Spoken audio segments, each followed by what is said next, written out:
বলো তো বন্ধুরা, এটা কি শাক? নিশ্চয় বলতে পারছো, বুঝতে পারছো। এটা এটা খেসারির শাক। বরিশাল থেকে তোমার ভাইয়া নিয়ে আসছিল। আনতে আনতে একদম শুকনা শুকনা হয়ে গেছিলো। পরে আমি পানির ভিতরে ভিজায় রাখছিলাম সকালে, পরে আবার একদম সতেজ তরতাজা হয়ে গেছে। মনে হয় যে এইমাত্র ক্ষেতের থেকে তুলে নিয়ে আসছি। এবছর এখনও খেসারি শাক আমাদের খাওয়া হয়নি। আমার মেয়ের খেসারি শাক খুব পছন্দ। তারপরে এই যে এতগুলা নিয়ে আসছে, কী করে কাটবো সেটাই ভাবছিলাম। তারপর বডিটারে ধার দেওয়াইছি, কীভাবে কাটি খেসারি শাকটা সেটা দেখবা। একদম চিকন চিকন করে কাটতে হবে। আসলে আমি অত চিকন করতে পারি না। আমার আম্মু খুব চিকন চিকন করে খেসারি শাকটা কাটতো। এই তো দেখো একদম চিকন। তারপর এর চেয়েও চিকন, বডিটা খুব ধারালো থাকে তাই যখন শাক কাটতো।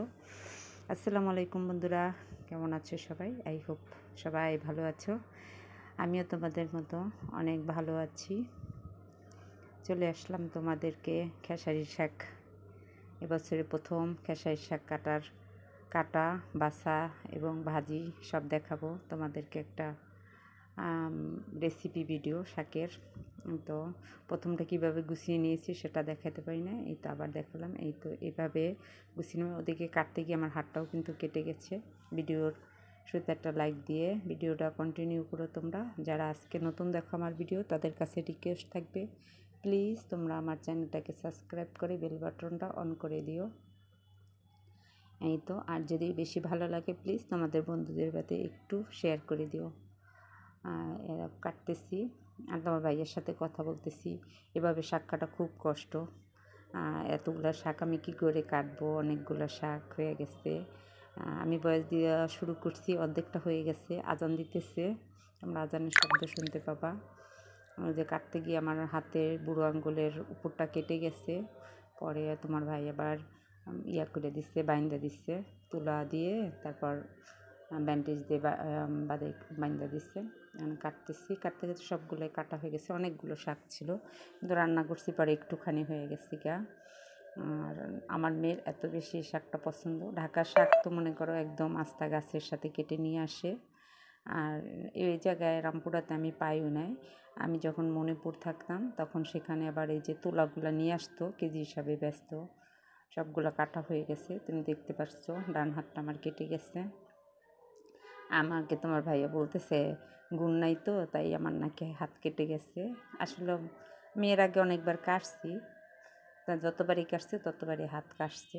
তাই তখন তো বাসায় থাকতো না, এখন বাসায় আছে, তাই জন্য দেখছে। দেখো সবগুলা কাটা হয়ে গেছে আমার। এক ঝুড়ি শাক দেখাই তোমাদেরকে। আর একটু অন্ধকার দেখায়, কারেন্ট চলে গেছিলো, তাই মোবাইলের লাইট দিয়ে করতেছি। মেন ঘরের ভিতরে, আর আমার রুমগুলো তো সব জান অন্ধকার। এই দেখো তোমার বাড়ির সাথে কথা বলতেছি আর শাক তোমাদের দেখাইতেছিলাম। দেখো এরকম হয়ে গেছে গা। ভেবেছিলাম ভাপ দিয়ে বেশি হলে একটু রেখে দিব। তারপরে এই যে একটা কড়াই চুলায় দিয়ে দিলাম, দিয়ে কড়াইটা দিছি, সবগুলো শাক দিয়ে দিলাম। শাকগুলো দেওয়ার পরে দেখলাম যে কড়াইটা ছোট হয়ে গেছে, নাড়াচাড়া দেওয়া যাচ্ছে না। তারপরে আমি আবার একটা বড় কড়াইয়ের ভিতরে ট্রান্সফার করে নিলাম।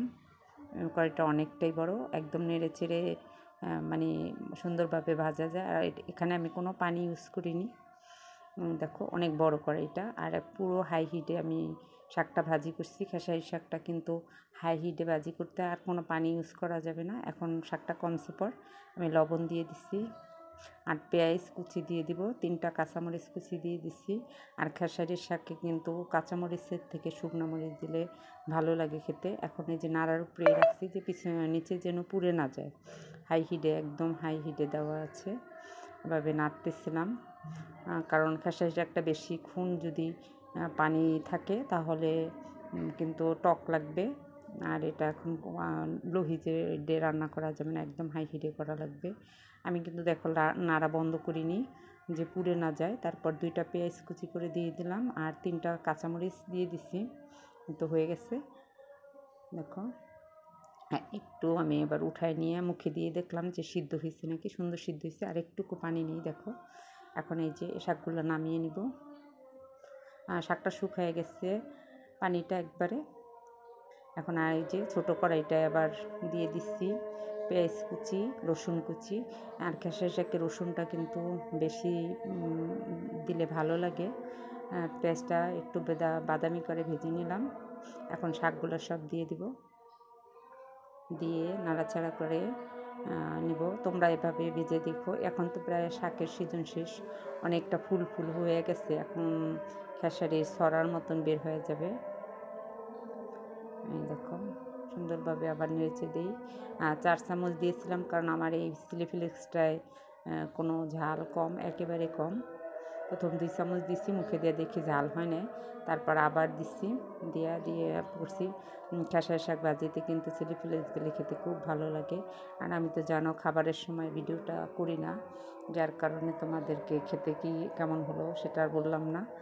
কিন্তু ভাত দিয়ে আমি খেয়েছি, খুব ভালো হয়েছে, খুব মজা হয়েছে। এভাবে ভেজে খেয়ে দেখতে পারো। আজকের ভিডিও এই পর্যন্তই। আল্লাহ হাফেজ।